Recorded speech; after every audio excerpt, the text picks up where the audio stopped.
Podem sentar, meus irmãos, abram suas Bíblias, profeta Isaías, capítulo 6. Profeta Isaías, capítulo 6, eu vou estar lendo o versículo 1 ao versículo 8, e nos diz a palavra do Senhor: no ano da morte do rei Uzias, eu vi o Senhor assentado sobre um alto, sobre um sublime trono, e as abas de suas vestes enchiam o templo. Serafins estavam por cima dele, cada um tinha 6 asas, com 2 cobria o rosto, com 2 cobria os seus pés, e com 2 voava. E clamavam uns para os outros, dizendo, toda a igreja: Santo, Santo, Santo é o Senhor dos exércitos, toda a terra está cheia da sua glória. As bases do limiar se moveram à voz do que clamava, e a casa se encheu de fumaça. Então disse eu: ai de mim, estou perdido, porque sou homem de lábios impuros. Habito no meio de um povo de impuros lábios, e os meus olhos viram o Rei, o Senhor dos exércitos. Então um dos serafins voou para mim, trazendo na mão uma brasa viva, que tirara do altar como uma tenaz. Com a brasa tocou a minha boca e disse: eis que ela tocou os teus lábios, e a tua iniquidade foi retirada, e perdoado o teu pecado. Depois disto, ouvi a voz do Senhor que dizia: a quem enviarei? E quem há de ir por nós? Disse eu, toda a igreja: eis-me aqui, envia-me a mim. Aleluia, amém. Meu querido, continue com a sua Bíblia aberta nesse texto do profeta Isaías, capítulo 6. Os irmãos sabem que domingo passado nós começamos a ministrar essa sessão, essa parte deste capítulo, quando nós tratamos sobre a ideia de que como nós podemos superar as crises. Eu disse semana passada que a palavra crise, ela sempre se apresenta, independentemente do contexto histórico. Nós passamos por crises, independentemente do momento em que nós estamos vivendo. Quando nós olhamos para o passado, nós iremos encontrar uma semelhança, há uma similaridade, até quando nós olhamos para esse contexto aqui, para esse pano de fundo do profeta Isaías. E não vejamos, nós dizíamos domingo passado à noite, que aqui estava instaurada uma crise, para muitos nesse contexto, uma crise irreparável. Havia aqui uma crise na monarquia, o rei morreu. E eu disse para vocês que aqui o povo vinha de 52 anos do reinado de Uzias, um reinado moderado, um reinado abençoado. E perde-se com a morte de Uzias uma referência. Diz a palavra que diante desse quadro, dessa morte do rei Uzias, o profeta se dirige ao templo. Mas irmãos, não por acaso, não porque ele era religioso, algo extraordinário acontece aqui no templo, na vida daquele que procura o Senhor no momento de crise. E nós até alargamos mais a compreensão, as tendas da nossa compreensão, quando afirmamos que por similaridade nós percebemos, até tipificamos aqui com os 3 poderes. Os 3 poderes aqui estavam em crise, aqui nessa época também do profeta Isaías. O poder executivo, depois de um reinado, como dizíamos, 52 anos de um reinado moderado, o rei Uzias morre, e o executivo entra em crise, a monarquia estava em crise. E não apenas o executivo, o legislativo também atravessavam a crise, porque aqueles que deveriam aqui nesse contexto promover leis que pudessem abarcar, alcançar, assistir aos mais necessitados, pelo contrário, nesse contexto, aqueles que estavam legislando, eles estavam legislando leis que estavam promovendo a riqueza dos mais ricos. E nesse contexto, vai perceber lá no capítulo 5, que os ricos estavam ficando mais ricos, os pobres mais pobres. Por sua vez, o poder judiciário também aqui, os juízes que estavam aceitando suborno. Para quê, queridos? Para esmagar o que necessitava, para machucar os carentes, para enaltecer essa realidade social que é vista também em nossos dias, irmãos. A verdade é tão séria aqui nesse contexto, que se você volta um capítulo, vai para o capítulo 5, versículo 20, os valores eram tão invertidos aqui nessa época. Olha o que está escrito no versículo 20, vamos ler juntos o verso 20 do capítulo 5, toda igreja. Ai dos que ao mal chamam bem, e ao bem mal, que fazem da escuridão luz, e da luz escuridade, põe o amargo por doce, e o doce. Qualquer semelhança não é coincidência com os nossos dias. Vivemos dias difíceis também, irmãos. Vivemos dias de crise. Os três poderes também passam por essas crises. Nós enfrentamos ela há muito tempo. E é fato, irmãos, que nós precisamos entender que nos momentos de crise, nós precisamos, como igreja, tomar algumas posturas. Nós não podemos ficar em cima do muro, nós não podemos nos calar, nós não podemos deixar de promover aquilo que promova a igualdade social, aquilo que promova paz, aquilo que promova o bem-estar do próximo, aquilo que promova a misericórdia, aquilo que promova o próximo, aquilo que a Bíblia vem norteando desde o Velho Testamento. Eu sou um promotor da paz, eu sou um promotor da justiça social, eu sou um promotor dos valores inegociáveis do reino. Esta nação estava extremamente machucada por todos os desvios, também acrescidos a eles, desvios morais e éticos. Apresenta-se aqui o profeta, a boca de Deus aqui nesse contexto. Para quê? Para tomar uma postura, para dizer para a gente, eu disse semana passada que no tempo de crise, primeiramente, nós precisamos procurar a casa de Deus. A casa de Deus é o melhor lugar no momento de crise. Este lugar é um lugar em que Deus fala, abençoa, transforma, renova a esperança. Este lugar é o lugar que a palavra é aberta e exposta. Está em crise, querido? Você está no melhor lugar do mundo, a casa de Deus. No tempo de crise, diz a palavra que Isaías vai ao templo. Essa foi a primeira verdade que nós ministramos semana passada. Está em crise? Procura a casa de Deus. Está em crise no casamento? Casa de Deus. Está em crise na família? Presença de Deus. Está em crise no trabalho? Não tem lugar melhor do que a presença do Senhor. A figura aqui do profeta é a figura daquele que representa o povo, que é a boca de Deus, e diz assim: eu preciso procurar a presença do Senhor. Preste atenção, querido, você está aqui porque Deus deseja falar ao teu coração. Crê nisso em nome de Jesus.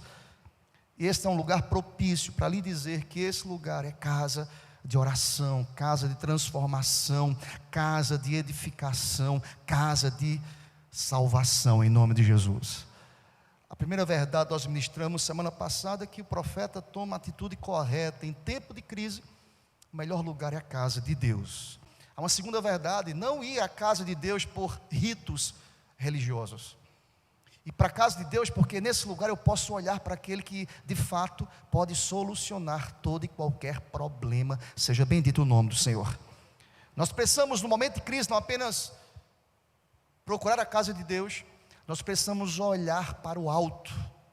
Diz a palavra que na visão do ano da morte do rei Uzias, ele olha que no alto e sublime trono o Senhor está assentado. A minha presença aqui no templo não pode ser fruto apenas de um rito religioso, não pode ser fruto apenas de uma tradição que eu a recebo dos meus pais, ou dos meus avós, ou da minha árvore genealógica. Eu preciso me identificar com esse lugar, como lugar em que Deus de fato fala, transforma, reina, é Senhor, que de fato, quando nós abrimos a palavra, Deus, aquele que está assentado no trono, ministra as nossas vidas. Eu preciso na casa de Deus fitar os meus olhos para o alto, porque a boa resposta vem do Senhor. Está em crise? Deus tem respostas através de sua palavra. Creia nisso em nome de Jesus. Diz a palavra que ele olha para o alto e vê o Senhor assentado no alto e sublime trono. Irmãos, nós precisamos nos identificar na casa de Deus, saber quem somos. E aí eu quero dar continuidade hoje à noite, irmãos, para reconhecer quem sou. Eu preciso saber quem é o meu Deus. Eu não posso estar no templo de maneira inadvertida, irmãos. O profeta se achega ao templo, o melhor lugar é o templo. O profeta fita os seus olhos para o alto e percebe na sua visão esplendorosa, majestosa, que no alto e sublime trono está assentado aquele que não perde o controle de nada. Deus está no controle da tua vida, creia nisso em nome de Jesus. Ele não perde o controle. Os fatos difíceis da terra não influenciam os céus. Pelo contrário, aquele que está assentado nos céus, que tem o controle de todas as coisas, em nome de Jesus. Há uma terceira verdade que o texto traz para a gente nessa noite, é que quando nós nos aproximamos em crise do Senhor, nós descobrimos quem Ele é. Olha para o versículo 3, irmãos, olha comigo, em nome de Jesus, olha para o texto. Vamos ler juntos? Versículo 3. Há uma terceira verdade aqui nesse texto, na continuidade, é que quando nós estamos em crise e nós nos aproximamos de Deus, nós descobrimos quem é o Senhor. Olha para o texto, toda a igreja comigo. E clamavam uns para os outros, dizendo: Santo, Santo, Santo é o Senhor dos exércitos, toda a terra. Seja bendito o nome do Senhor. Irmãos, todas as vezes que nós nos aproximamos de Deus, nós descobrimos quem é Deus. Vocês já perceberam? Quando você estuda os atributos de Deus, em nenhum outro atributo há uma repetição tripla aí. Você não vê na palavra justo, justo, justo é o Senhor dos exércitos. Você já parou para pensar nisso? Você não vê na Bíblia puro, puro, puro é o Senhor. Claro que é uma ideia de santo ser puro, lógico. Amor, amor, amor é o Senhor. Pastor, esses outros atributos não são importantes? São.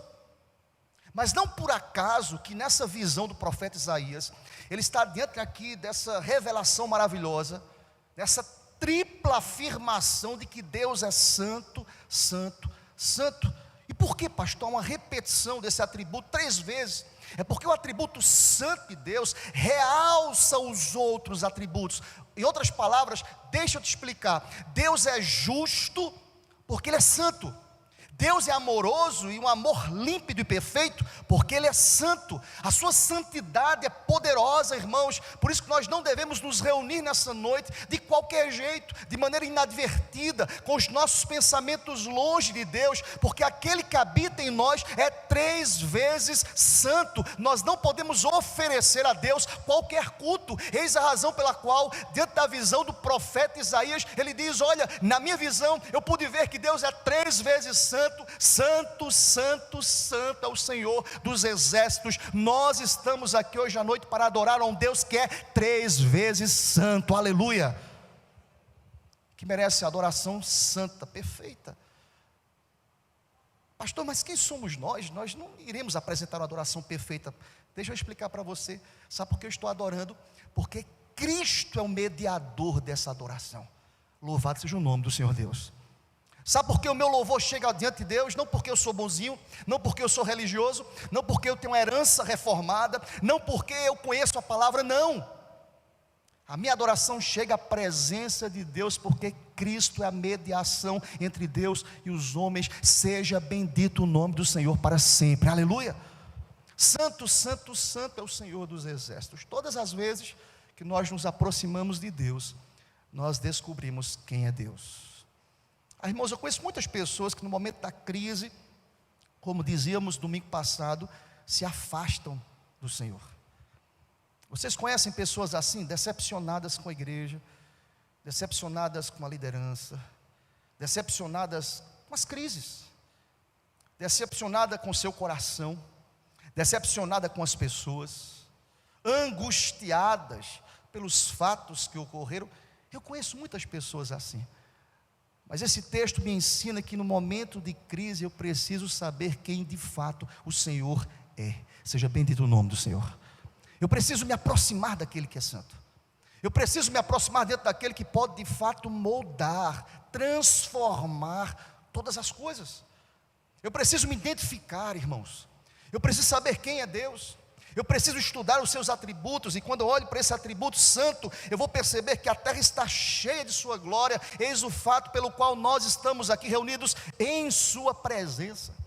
Eu estava lendo um escritor chamado Heber Campos, e ele falava sobre a santidade de Deus. Eu quero trazer nota do que ele coloca, e ele vai dizer o seguinte, presta atenção, querido: de nenhum outro atributo, ou nenhum outro atributo, como eu disse, é repetido 3 vezes, mas é repetido aqui para enfatizar a maneira especial do Senhor Deus, que é 3 vezes santo e resolve se relacionar com pessoas pecadoras como eu e você. Isso é motivo de adoração, de gratidão e de louvor a Deus. Aleluia.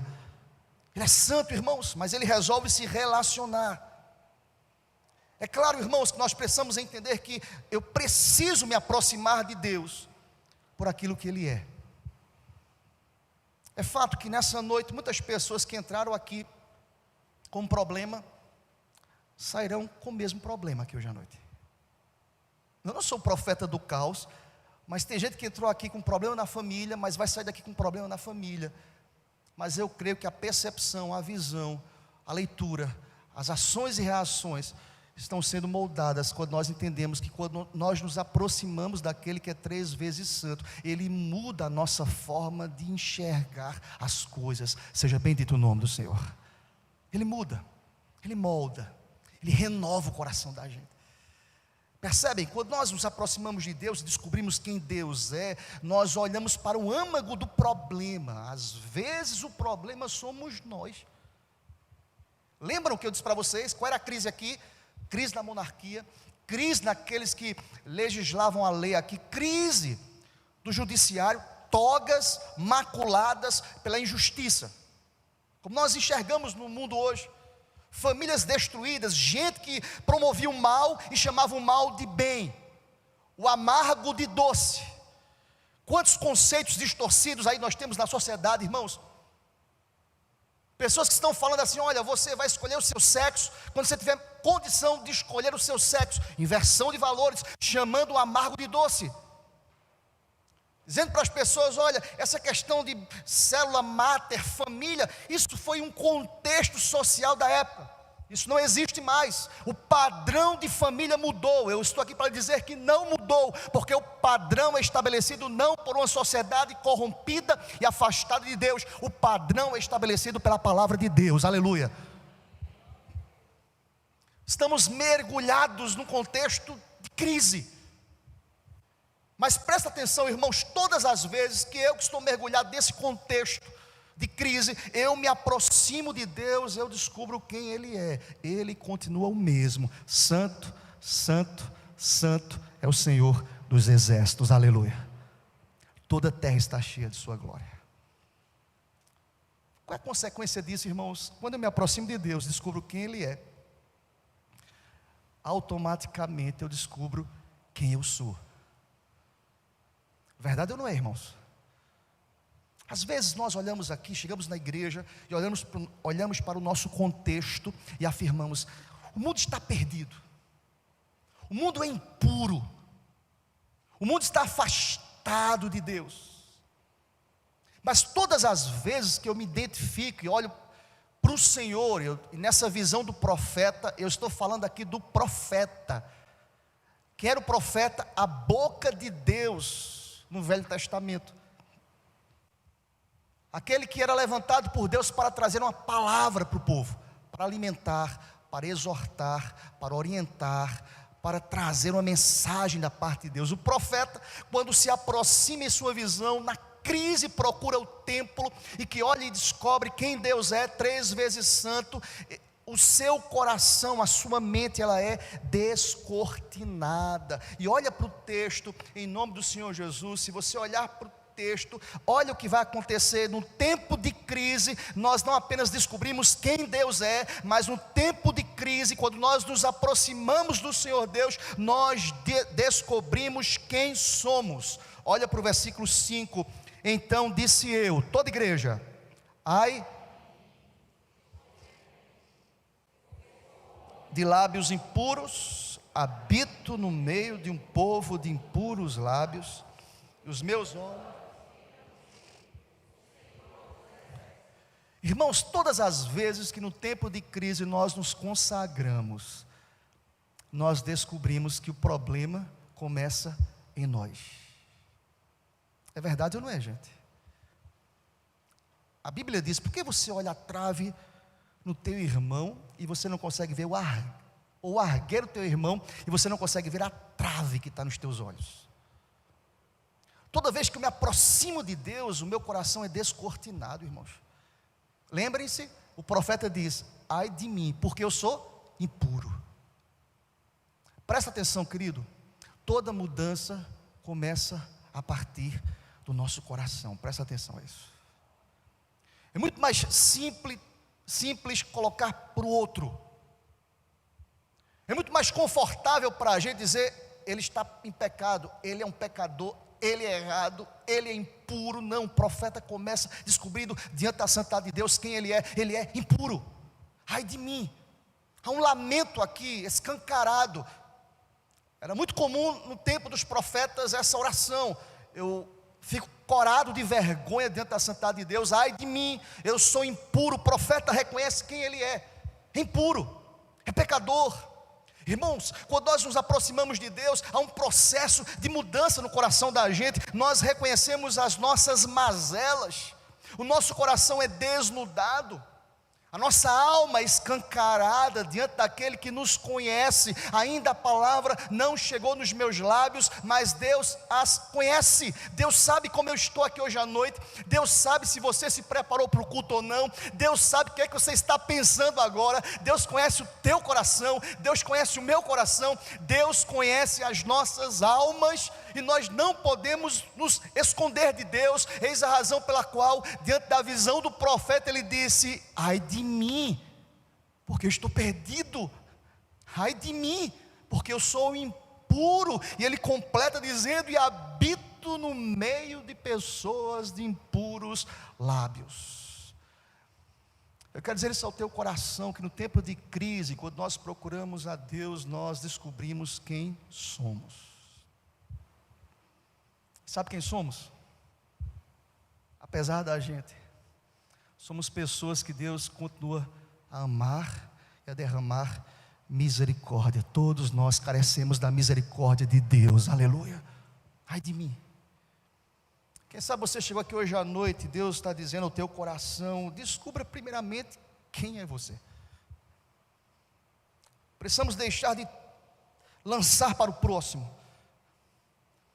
Se você olhar para o texto, verso 5, ele vai dizer: os meus olhos viram o Rei, o Senhor dos exércitos. Os meus olhos contemplaram a santidade de Deus. Alguém pode dizer: pastor, isso foi uma experiência pontual do profeta. Presta atenção, dominicalmente nós estamos aqui para adorar ao Senhor que está sentado no trono, e ao mesmo Deus. Santo, santo, santo é o Senhor dos exércitos, aleluia. É o mesmo Deus, está aqui hoje à noite. Como é que nós estamos diante desse Deus?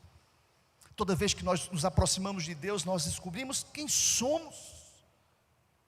Alguém pode dizer: então está tudo perdido, pastor. Fecha a conta, esquece. O profeta diz que é impuro, habita no meio de pessoas de impuros lábios.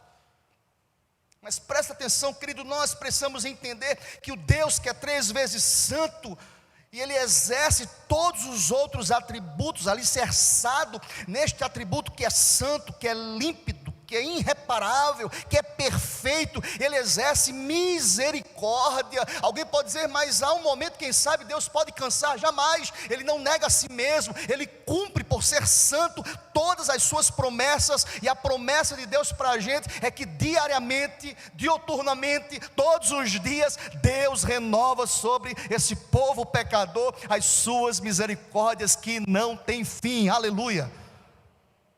E elas foram renovadas nesta manhã, glória a Deus por isso. Deus seja bendito por isso.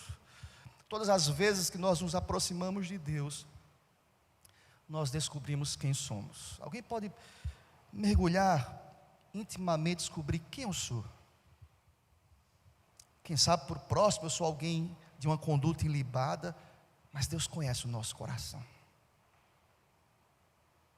Quem sabe para a sociedade eu sou uma pessoa fiel, mas Deus conhece o coração.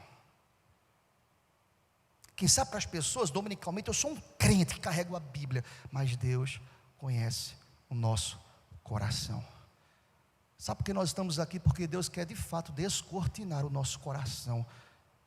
Sabe por que eu estou aqui hoje à noite? Porque Deus precisa moldar o meu coração. Sabe por que eu estou aqui? Porque Deus precisa renovar a minha mente. Sabe por que eu estou aqui? Porque, glória a Deus por isso, Deus não desiste de mim, aleluia. Deus me ama. Verdade é, irmãos, que quando nós olhamos para o texto irá fechar dizendo que apesar da gente, Deus começa uma obra em nós, para a partir das nossas vidas, começar uma obra nos outros. Você crê nisso? Diga amém, eu creio. Vamos lembrar como é o processo do texto? Na crise eu preciso procurar o melhor lugar do mundo, que é a igreja. Neste lugar eu preciso olhar para aquele que resolve a crise, que está sentado no trono. Toda vez que eu olho para aquele que está sentado no trono, eu descubro quem ele é. Santo, santo, santo, perfeito.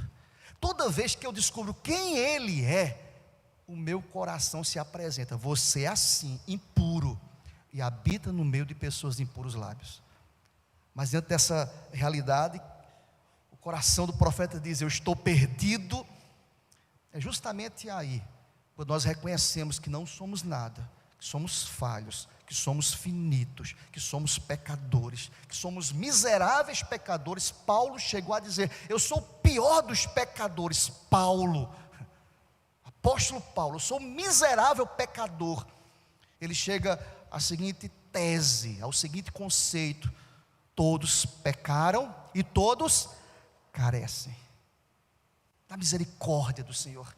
Acontece isso com o profeta, irmãos. Olha para o texto. Quando nós descobrimos quem somos, o nosso coração é desnudado, a nossa mente é escancarada. Eu não posso esconder a minha mente de Deus. Deus conhece o âmago recôndito das nossas almas. Deus começa um tratamento em nós, para a partir de nós, das nossas vidas, do meu coração, Deus comece algo novo na vida dos outros. Em outras palavras, deixa eu ser bem prático com você, bem prático. Você quer que sua esposa mude? Maridão, comece por você, em nome de Jesus.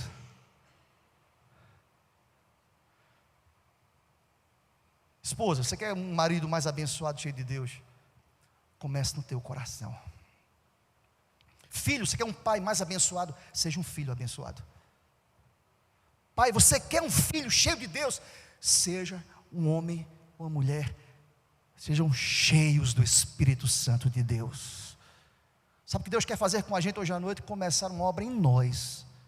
E foi isso que acontece com o profeta Isaías. Olha o que Deus faz, irmãos. Ele diz: estou perdido. Qualquer pessoa finita, limitada, que barganha com os sentimentos, quem sabe, poderia dizer: você é perdido, é impuro, não quero nada com você, eu sou 3 vezes santo. Deus não faz assim. Olha para o verso 6, o texto diz o seguinte: então, diante da condição de mazela da alma, então, um dos serafins voou para mim.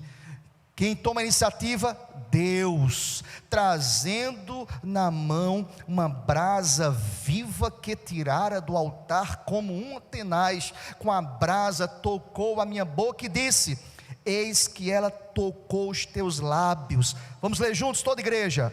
A tua iniquidade foi tirada e perdoado o teu. Seja bendito o nome do Senhor. Deus começa uma obra em nós. Eu creio, irmãos, que Deus é poderoso para começar uma obra nova no teu coração hoje à noite. Eu creio que nós podemos sair daqui diferentes de como chegamos, perdoados, transformados, renovados. Tem pessoas que se comportam assim, gente: sei lá se Deus me perdoou, fiz uma coisa absurda, eu não sou digno. Irmãos, ninguém é digno. Eu não sou digno de estar aqui hoje à noite ministrando a palavra para vocês. isso é graça, isso é misericórdia. Mas uma coisa eu sei que sou instrumento de Deus na tua vida hoje à noite. Creia nisso em nome de Jesus. E como instrumento de Deus na tua vida, eu posso lhe afirmar, lhe asseverar, confirmar que Deus é especialista em transformar corações. Eu creio nisso em nome de Jesus. Lembra do profeta? Eu sou impuro. O que é que Deus faz? Deus manda um tenaz, um purificador. Glória a Deus. Ele é perdoador.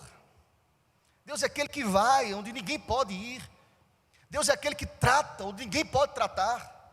Nossa mente, irmãos, nossa alma, entenda isso, eu quero que você entenda isso. É que aqui é uma relação revelada para a gente, mas é algo íntimo. Foi uma relação do profeta com Deus, é a conversa íntima do recôndito da alma, onde ninguém pode mergulhar, mas Deus conhece, porque Ele sonda, porque Ele conhece o nosso coração. Salmo 139, e aquilo que ninguém pode ver, Ele vê de maneira clara, nítida, límpida, porque Ele é onisciente, porque Ele habita em nós, porque Ele sabe como nós estamos. E presta atenção, a nossa alma é desnudada, e Deus olha para a gente, pecadores, com mazelas, com iniquidades, e diz assim: olha, eu vou te purificar, eu vou te transformar, porque Deus começa toda a obra a partir das nossas vidas. Eu creio a partir de hoje que famílias podem ser restauradas a partir da tua vida, em nome de Jesus.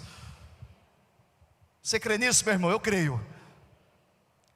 Por isso que eu estou aqui hoje à noite. Deus começa uma obra em nós, mas a palavra é que Ele toca com tenaz os lábios.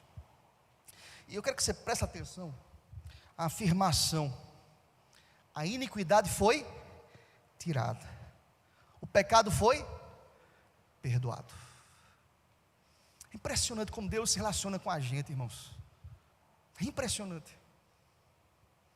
Deus não nos abandona, Deus não desiste, apesar das mazelas mais absurdas que possamos cometer.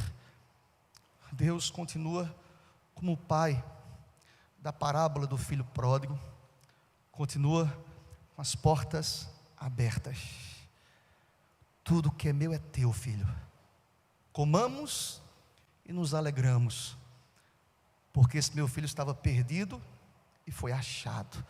Quem sabe nesta noite vidas serão achadas pela graça transformadora do Pai, em nome de Jesus. Lembre-se, o profeta tem uma relação íntima com Deus, e a sua vida primeiramente é transformada. Para quê? Olha para o texto, para a gente fechar. Deus começa uma obra em nós, para a partir das nossas vidas, começar algo novo na vida de outros. Diz a palavra: depois disto, ouvi a voz do Senhor que dizia, toda igreja: a quem enviarei e quem há de ir por nós? Disse eu: eis-me aqui, envia-me a mim. Você pode dizer amém por essa palavra? Você já parou para pensar, irmãos, que uma vida cheia do Espírito Santo de Deus pode fazer grandes proezas em um mundo que está em crise? Eu estou dizendo para você hoje à noite que o mesmo Deus que agiu na vida do profeta é o Deus que está aqui, irmãos, que usa pessoas assim como nós, impuras, pecadoras, imperfeitas, limitadas, falhas, desobedientes muitas vezes. Aí Deus diz assim: quem enviarei? E o profeta, que acabou de ter uma relação íntima com o Pai, a relação do perdão, a satisfação, a resposta do perdão é a seguinte: eis-me aqui, Senhor, envia-me. Lembre-se, há uma mudança absurda. Ele diz: eu sou impuro, Senhor, estou perdido. E aquele que outrora está perdido, agora doravante, é aquele que diz: envia-me a mim, Senhor, eis-me aqui. Não pela suficiência dele, não pela posição dele como profeta, não porque ele trouxe uma palavra afirmativa, não, mas ele diz: eis-me aqui, porque os seus pecados foram perdoados. Quem somos nós? Somos impuros. Quem sou eu? Sou um pecador, como Paulo, um miserável pecador, mas todas as vezes que Deus trata a minha alma, trata o meu coração, renova a minha mente, eu posso dizer a Deus todos os dias: Deus, envia-me, eis-me aqui, seja feita a tua vontade, agora e para sempre, aleluia. Deus está dizendo para você nessa noite: eu quero lhe enviar, eu quero lhe usar, mas eu quero primeiramente transformar o teu coração nesta noite, em nome de Jesus. Eu espero sinceramente que Deus aplique essa palavra ao coração da gente hoje à noite, em nome do Senhor. Está em crise, seja ela qual for. A crise do profeta era absurda, em várias camadas da sociedade, mas no tempo de crise, ele não se afastou de Deus, ele foi ao templo. No tempo de crise, ele fitou os seus olhos no Senhor. No tempo de crise, ele descobriu quem é Deus: santo, santo, santo. Mas no tempo de crise, ele descobriu que o maior problema começava em sua alma, em seus pensamentos, em sua vida, em seu coração. Mas foi no momento de crise que ele também descobriu um Deus que é misericordioso, que é bom, que é amoroso, que não desiste, que trata-nos, que perdoa-nos, e que está aqui hoje à noite para dizer: eu quero transformar o teu coração em nome de Jesus. Eu quero te fazer uma nova criatura. Eu quero renovar os teus pensamentos. Eu quero te encher com a minha palavra, para que você saia daqui totalmente diferente, entendendo que outras crises virão, mas maior é aquele que está em nós, aleluia. Maior é a presença de Deus nas nossas vidas. Está em crise? Olha para o que Deus fez na história. Eu quero concluir dizendo isso ao teu coração. Eu acho muito interessante, alguém pergunta assim: pastor, o que serve a genealogia na Bíblia? Para que genealogia na Bíblia? Fulano, que gerou cicrano, 14 gerações, depois começam. Para que isso, pastor? As genealogias revelam as ações de Deus na linha da história. Você pega ali, olha, 1 e 2 Samuel, mudança de juízo, do juiz para a monarquia. Você pega 1 e 2 Reis, a história dos reinos que foram divididos, Reino Sul, Reino Norte. Você pega 1 e 2 Crônicas, há uma relação mais íntima para revelar e para ministrar as ações de Deus no Reino do Sul, em Judá.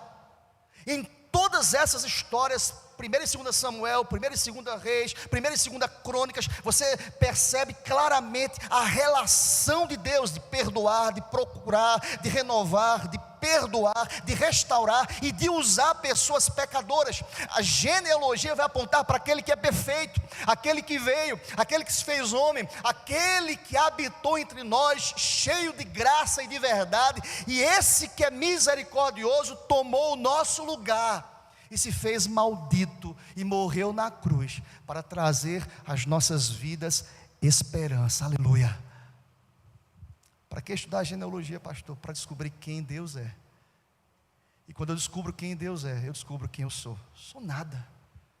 Eu careço da glória de Deus. Que nesta noite você possa dizer: Deus, assim como profeta, Deus, eu sou impuro. Deus, eu habito no meio de pessoas de impuros lábios. Deus, tem misericórdia de mim, perdoa-me, restaura-me. Deus, eu quero a minha família mais abençoada. Deus, começa em mim, Senhor. Deus, eu quero um ambiente de trabalho mais propício. Começa em mim, Senhor. Deus, eu quero que a minha igreja seja muito abençoada. Deus, começa em mim, Senhor. Começa no meu coração. Deus, eu quero uma sociedade mais justa. Começa em mim. Deus, eu quero uma sociedade mais igualitária. Deus, começa em mim. Deus, eu quero uma sociedade mais piedosa. Deus, começa em mim. Deus, eu quero uma sociedade em que o pobre seja assistido. Deus, começa em mim nesta noite, porque eu sou impuro, e Deus, eu habito no meio de pessoas de impuros lábios. Que Deus comece em mim essa transformação, em nome de Jesus.